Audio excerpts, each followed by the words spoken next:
Un jeune Soudanais de retour dans le Poitou. Nous l'appellerons Mustapha. Expulsé vers l'Italie il y a 3 semaines, Mustapha repasse presque aussitôt la frontière franco-italienne. Sans papier, sans argent et en basket. Je suis monté dans la montagne. Elle était très haute. J'avais un sac avec mes affaires, mais comme j'étais fatigué, je l'ai jeté. Et je suis arrivé à Menton après 4 heures de marche. Mustapha arrive ensuite à Poitiers en train et sans billet. Un voyage, malgré lui, commencé le 24 avril au commissariat, où il vient pointer chaque semaine en tant que demandeur d'asile. Le commissariat nous a dit « il faut signer ici ». On vous ramène en Italie dans un avion express.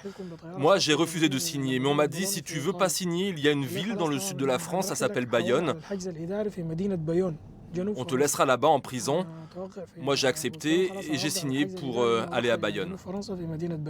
À l'aéroport de Poitiers, sur les panneaux d'affichage, aucune trace du vol POF 75 en provenance de Paris-Le Bourget et à destination de Bologne. Le ministère de l'Intérieur loue 6 millions d'euros par an ce turbopropulseur selon un rapport parlementaire. Et ce jour-là, l'avion va reconduire 5 demandeurs d'asile en Italie.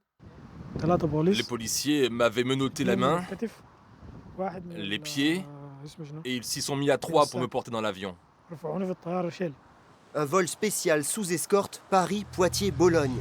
15 jours après le vote de la loi Asile-Immigration, la dépense fait réagir, y compris sur les bancs de la majorité. C'est un système qui fonctionne mal, mais qu'on ne peut pas demander aux préfectures de ne pas appliquer le droit. Et donc c'est la raison pour laquelle on a intérêt à accélérer sur un des aspects qui n'a pas été pris en compte par la loi que nous avons votée, parce qu'il n'est pas du domaine du législateur, il est aujourd'hui du domaine des pouvoirs publics européens.